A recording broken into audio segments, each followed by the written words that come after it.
Hare Krishna. I am Radhika Pyari Devi Dasi, and this is the continuation of the Mahabharat series retold by Krishna Dharma Prabhu. Chapter 2 Pandu Cursed and Blessed. Although possessed of all material opulences, Pandu was by nature disinterested in sensual enjoyment. Having enjoyed with his two wives for only a short while, he found his mind turning to other things. Although the Kuru dynasty had for many thousands of years been emperors of the globe and had upheld religious codes, their hold over other kings had begun to slip with the death of Shantanu and his two sons. Some of the kings were now becoming arrogant, exceeding their own boundaries and antagonizing weaker kings. Pandu felt impelled to take action. Going before Bhishma, he said, "My lord, our dynasty's greatness has suffered diminution. The world is straying from the path of righteousness established by our ancestors. Irreligion is rising. It is my duty to our noble house and indeed to the Supreme Lord himself to go out and check the offenders." Bhishma smiled. Here indeed was a worthy descendant of the great Bharata, after whom the very earth had been named. He replied, "Your desire befits our line and is praiseworthy in every way. Take blessings from the Brahmins and then leave with an army. May victory attend you." Pandu quickly assembled a vast force consisting of infantry, horsemen, elephants, and chariots. As he left Hastinapur, he looked like the king of the gods surrounded by his celestial army. Pandu marched to the east and defeated the kings of the Dashars, who was becoming averse to Hastinapur's rule. Moving south towards Magadha, where the powerful king Dirgha was assailing many surrounding countries, Pandu attacked the proud king at his capital, Rajgriha, and killed him. After that, Pandu subjugated several other warlike kings. He ranged across the globe like a fire, his far-reaching arrows and the splendor of his weapons resembling brilliant flames. As his fame spread, monarchs submitted without resistance. Soon, all the world's kings recognized him as the most powerful ruler on earth. They bowed to him with joined palms and offered tribute of various kinds. After this one-year campaign, Pandu returned to his capital with the wealth he had obtained. All the Kurus, with Bhishma at their head, came out to greet him. They viewed with delight the train of elephants, oxen, camels, horses, and chariots, all laden with riches and stretching further than the eye could see. Pandu then presented to the Kuru elders the precious stones, pearls, coral, gold, and silver piled in heaps, along with millions of cows, horses, and other animals. He showed them innumerable costly blankets, rugs, and skins from the rare black Runku deer. Pandu bowed at Bhishma's feet as he presented all this wealth, and Bhishma tearfully embraced the young king. Surrounded by Brahmins uttering prayers and benedictions, the two men then mounted a golden chariot and proceeded to the royal palace, heralded by a fanfare of trumpets, conches, and kettle drums. Pandu ensured that his two brothers were each given much wealth. He had little personal interest in wealth, being more attracted to forests and plains than to the luxurious palace life. He loved to mount his stallion and ride out on long hunting expeditions. Thus, a few months after returning to Hastinapur, he decided to make his permanent residence upon a hilly slope of the Himalayan range. Taking his two wives with him, he left his magnificent palace and moved to a simple dwelling on the mountainside. The local people would see the monarch roaming the woods with his wives.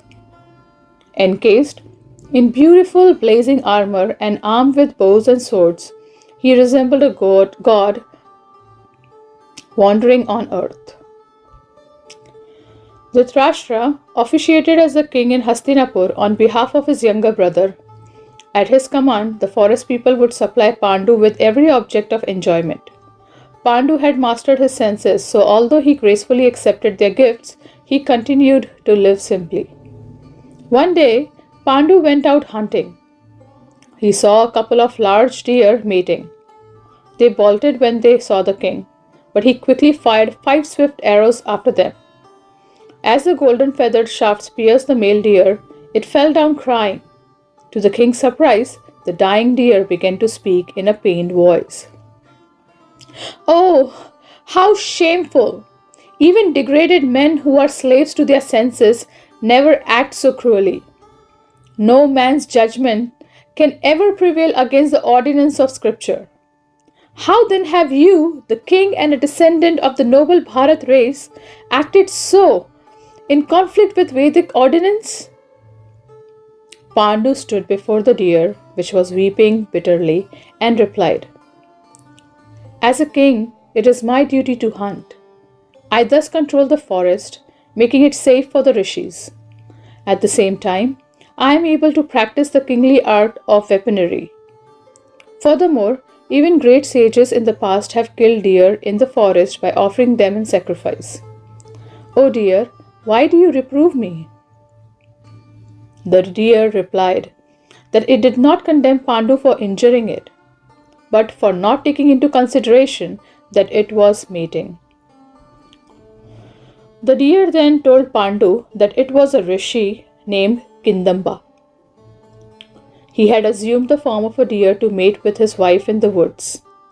The rishi had no dwelling and could not unite with his wife in a human form as people would criticize. He had therefore transformed himself and his wife into a deer. The king had killed him just as he was about to beget a child in his wife's womb. Kindama continued, No creature should be attacked at the moment of intercourse. Your act was extremely cruel and sinful, and is liable to lead you to hell. It is especially reproachful as you are a king and are meant to chastise the wicked and protect the tenets of religion. Pandu gazed at Kidamba in shocked silence. He had spoken correctly. It had certainly been sinful to shoot at the deer as it mated. How had he allowed himself to be so overcome with passion? And what would come from having killed a rishi? This was a calamity. The king hung his head in shame. Seeing Pandu's crestfallen condition, Kindama said, You need not fear the sin of killing a Brahmin, as you did not know my true identity. But as you killed me when I was indulging in pleasure, so too shall you meet your death at such a time. The rishi wanted to free Pandu from his sin. By cursing the king, Kindama knew that Pandu would immediately receive the reaction for his misdeed and thus not have to suffer after death. Struggling to speak as his lifeblood ebbed away, Kindama uttered his fearful imprecation. When next you approach your wife out of desire, you will immediately fall dead. O king, as I was plunged into grief when I was happy, you shall also meet with grief at such a time. The deer then gave up its life. Pandu stood for some moments unable to move. As he gazed at the deer's body, hot tears ran down his cheeks. Gathering his wits, he returned to his hut. He immediately told his wives what had happened. Afflicted by sorrow, the king wept aloud with his 2 queens. He condemned himself again and again. Holding his head and lamenting, the king spoke in an anguished voice. I have heard that my father, although born of a virtuous man, was himself a slave of lust and died as a result. Having been begotten in the wife of a lustful king, I too have become afflicted with lust. I have become devoted to sin. My life is simply spent in killing innocent creatures. The gods have forsaken me, and I stand cursed. Pandu resolved to live a life of austerity. He declared that from that moment he would accept a vow of celibacy, as Bhishma had done. He would seek salvation by renouncing all sexual pleasure, the great impediment to spiritual understanding. Pandu spoke to his horrified wives. I shall shave my head and cover my body with dust. Sorrow and joy will be equal to me. I will entirely renounce anger and I shall be devoted to the good of all creatures. I will accept no gifts and I will obtain my food by begging. In this way, I shall transcend the dualities of this world and rise to the highest regions where the Lord Himself resides. The king asked his wives to return to the capital and inform his elders of the turn of events.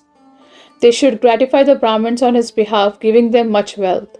For his part, he would immediately retire into the wilderness and leave society forever. Kunti and Madri were torn by grief. They could not face the prospect of separation from their husband. In piteous voices, they begged that he allow them to follow his path. Both queens were prepared to accept whatever austerities he accepted. On behalf of them both, Kunti said, let us together accept the order of Vanaprastha, retirement in the forest. We shall be happy practicing asceticism with you. If you leave us today, we shall not bear our lives any longer. Pandu relented, but he made it clear that he intended to perform the strictest austerity. His wives were not deterred. They wished only to be with him wherever he went. Pandu resolved to embark on his ascetic life immediately. He would not return to the city. He removed all his royal ornaments and gave them, along with his riches, to the Brahmins. Then he said to his attendants, go back to Hastinapur and inform Bhishma of everything that has occurred. The royal attendants and Brahmins left sorrowfully for Hastinapur. The citizens lamented loudly when they learnt of Pandu's plight. Dhritarashtra was especially afflicted. Thinking of Pandu living so austerely in the forest, he could no longer derive pleasure from the comforts of his beds, servants, and royal opulences. He continually wept and brooded over Pandu.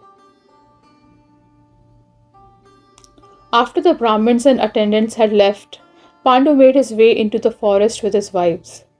They walked steadily north for many days and finally arrived at Saptasrota, the 100-peaked mountain. There the king constructed a wooden hut and began to engage in severe penance. Many rishis, siddhas and charanas lived in that region, and Pandu soon endeared himself to them by his qualities of humility, self-control and devotion to his elders and to God. They would frequently visit his hut to converse with him. With his mind fixed only on salvation, Pandu lived quite simply at Saptasrota. He ate only fruits and roots and drank clear water from mountain springs. His two wives accepted the same vows he had taken, and thus all three lived joyfully on the mountain like celestial descendant from the higher regions. Gradually over time, Pandu thought more about his situation. One day he spoke to the rishis, revealing his fears. O greatly learned ones, I have heard that a sonless man cannot attain heaven. By having sons, one pays his debts to his ancestors. If I die without issue, my forefathers will surely perish, as the Shraddha offerings will cease. I am thus filled with apprehension because I cannot beget children. Pandu was anxious. He would often perform the Shraddha ceremony for the welfare of his departed ancestors. The Vedas state that such food offerings made to the gods on their behalf ensure their continued happiness in heaven. Pandu was concerned. What would happen when he died? If he left no children, who would continue the offerings of his forefathers and indeed to himself? He folded his palms in supplication. Could the rishis beget children in his wives, just as Vyasdev had begotten him and his brothers? Smiling, one of the rishis replied, By our ascetic powers, we have seen that you will undoubtedly have children like the gods themselves. Indeed, your progeny will fulfill the purpose of the celestials. All this can be seen clearly by us. Therefore, you should certainly act in such a way as to somehow produce children. Pandu reflected on the Rishi's words. It seemed the sages were amenable to his suggestions. He went to Kunti and spoke with her in private. O lady of sweet smiles, I desire offsprings, but due to my vicious behavior, I have lost my power of procreation. In such instances, the scriptures sanction that another worthy man may beget children on my behalf. Please, therefore, accept another man and conceive a child for me. Pandu pointed out that even he and his brothers had been conceived in this way. Kunti should thus accept a qualified Brahmin who was superior to himself in order to have a child. The noble Kunti did not like Pandu's suggestion. She looked down and spoke softly in reply. O virtuous one, please do not request this of me. I am your lawful wife, ever devoted to you. I shall certainly not accept another's embrace, even in my imagination. O king, embrace me to beget offspring. I shall ascend to heaven with you. Who is there superior to you?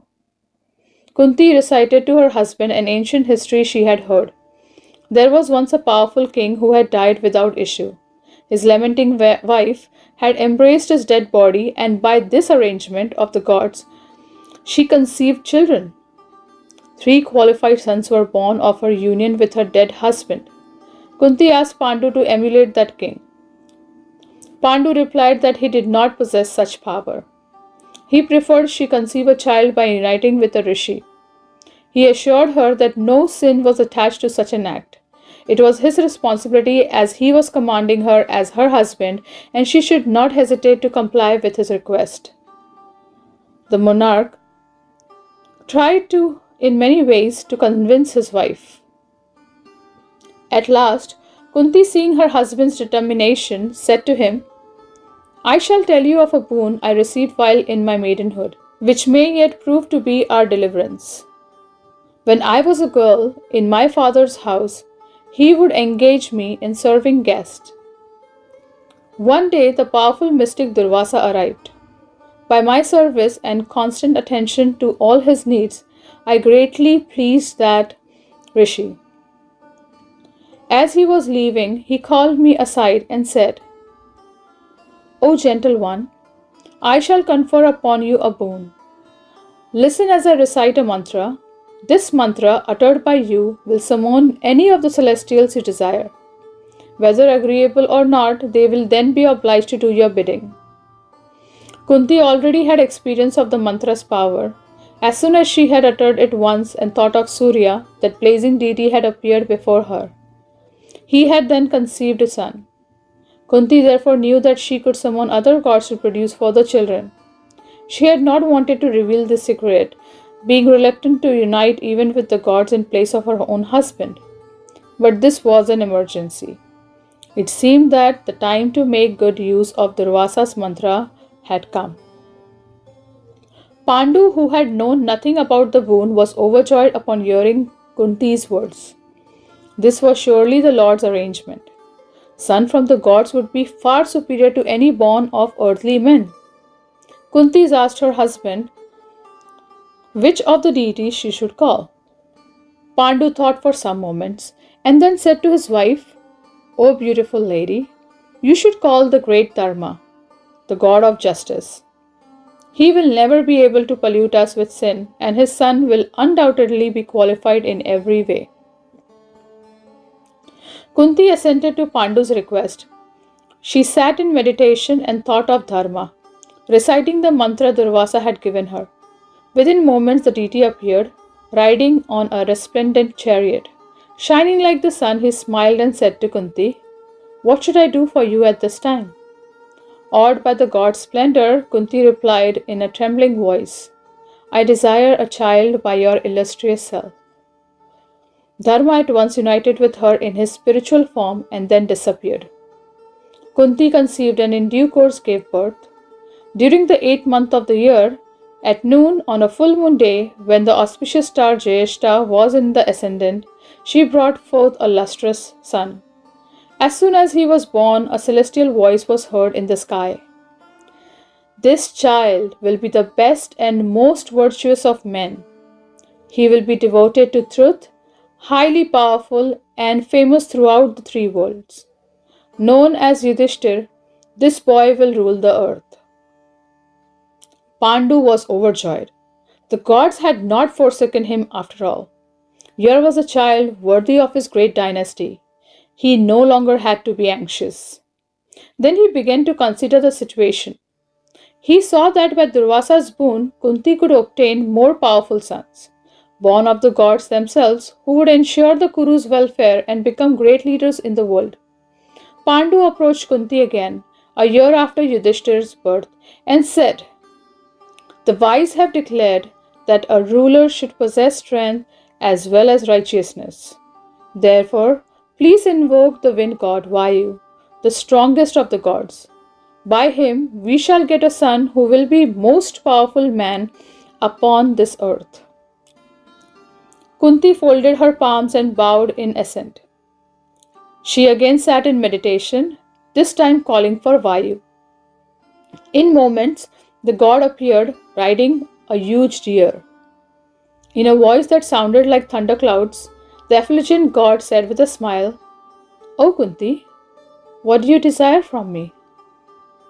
Kunti was bashful as she replied, "O best of the celestials, please give me a son who will possess immense bodily strength and who will be capable of humbling the pride of everybody." The god agreed, and by his yogic power he approached Kunti and conceived a child within her womb.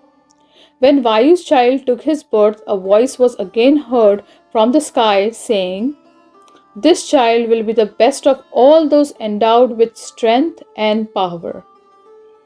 Pandu and Kunti were even more joyful to see their second son, whom they named Bhim. Along with Madri, and in the company of the rishis and the siddhas, they lovingly raised their children in the remote and beautiful woodlands on the mountainside. Some months after Bhima's birth, Kunti was sitting near the edge of a mountain cliff with Bhima asleep on her lap. Suddenly, a tiger roared nearby. She jumped up in fear and the baby rolled from her lap over the cliff's edge. Struck with horror, Pandu quickly descended the cliff. When he reached the bottom, he saw the child lying unharmed amid a pile of rocky fragments.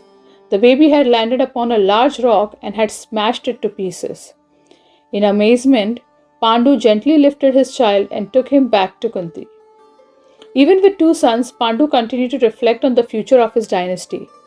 He thought, "Success in this world depends upon exertion. But exertion is always subordinate to destiny.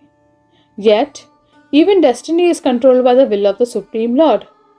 How then can I obtain a son who will be the best of all those devoted to the Lord?" Pandu thought of Indra, the king of all the gods and a famous devotee of the Lord. Indra had formerly performed 1,000 sacrifices for Lord Vishnu's pleasure, and he possessed immeasurable might, prowess, and glory. From him would surely come a son who would be superior to all. Pandu consulted with the rishis and was advised that he and Kunti should practice an ascetic vow for 1 year to please Indra. At the end of that period, Kunti should summon the god with her mantra.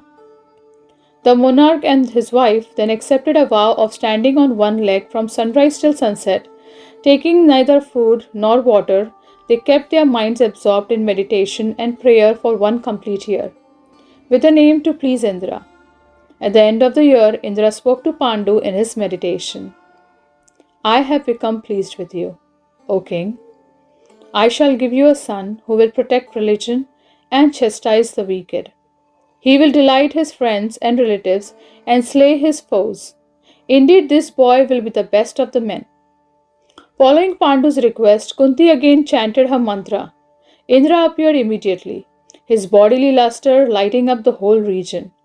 By the power of the thousand-eyed Indra, Kunti conceived, and in time of a dark complexioned child was born. For the third time the heavenly voice was heard, resounding over the mountainside. O Kunti, this child will be equal in strength to Indra, and indeed Shiva himself. He shall be called Arjun, and he will spread your fame everywhere. He will subjugate many powerful kings and greatly increase the prosperity of your dynasty. Agni, Shiva, and Indra will be all gratified by this boy's service. He shall have no equal in prowess and will be famous throughout the three worlds. Overhearing this, as well as other prophecies regarding Arjun's future greatness, the rishis on that mountain were filled with joy. They uttered blessings while the celestial drums reverberated and showers of flowers fell from the sky. Many gods and heavenly sages appeared before Kunti and offered the child benediction. Only the ascetic rishis could see them as they appeared in their ethereal forms. Standing in chariots and on mountain peaks, the rishis were astonished by that wonderful sight, and they stood with folded palms. Pandu was delighted. He now had three matchless sons. Seeing the wonderful result of Durvasa's boon, he decided to ask Kunti to use the mantra a fourth time and summon yet another powerful god. When he approached her again, however, Kunti refused. O learned man, even in times of emergency, it is never sanctioned by scripture for a woman to have intercourse with more than three men. Have you forgot that ordinance? I would become debased if I again conceived by another. The king fell silent. Kunti was right. He decided not to ask for any more sons and continued to live peacefully in the forest with his two wives. Their three sons grew luxuriantly in their care. Then one day, Madri approached Pandu privately. My lord, I do not complain that you treat me less favorably than Kunti. Even though I am of a higher birth, I still have no complaint. My only grief is that you have no sons by me. Madri found her position unbearable. No princesses in her line had ever gone without issue. Kunti had three sons. Madri had heard that Dhritarashtra's wife Gandhari had given birth to 100 sons in Hastinapur. Yet she, the lawful wife of a great hero, was childless. She asked Pandu to request Kunti to teach her the mantra. Madhuri explained that she was too shy to ask her directly since Kunti was her rival. Pandu smiled. He felt compassion for his younger wife. Oh, Madhuri, I had already been considering this myself. I was reluctant to ask you because I was not sure how you might feel. Now that I know your mind, I shall certainly speak with Kunti. I do not think she will refuse. The monarch approached Kunti immediately. He told her of Madri's sorrow and asked her to be gracious to her co-wife. Pandu made it clear that she also desired more sons to secure more fully. Sorry. Pandu made it clear that he also desired more sons to secure more fully the good of his race, including that of himself and indeed Kunti. Kunti assented to her husband's request and told Madri, O gentle lady, I shall recite the mantra for your benefit. Please think of some deity from whom you desire offspring. Madri thought carefully. Most probably, Kunti would allow her to use the mantra only once. If she summoned the inseparable twin Ashwini gods, she would get two sons at once. Even as she thought of the two gods, they appeared before her, aglow with celestial splendor. Bashfully, she asked that they unite with her to conceive children, and they immediately agreed.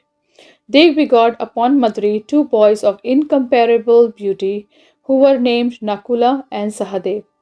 Upon their birth, the divine voice said, these virtuous and accomplished sons will transcend in energy and beauty even their celestial fathers.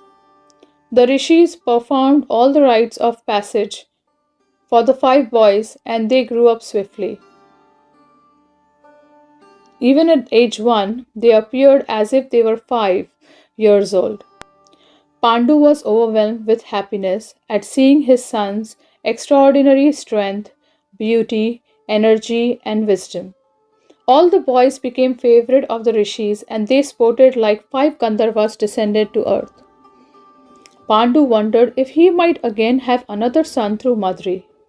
But when he asked Kunti if she would permit Madri to use the mantra again, Kunti became angry and replied, "My lord, I was deceived by that wicked woman. Although I gave her the mantra only once, she obtained two sons.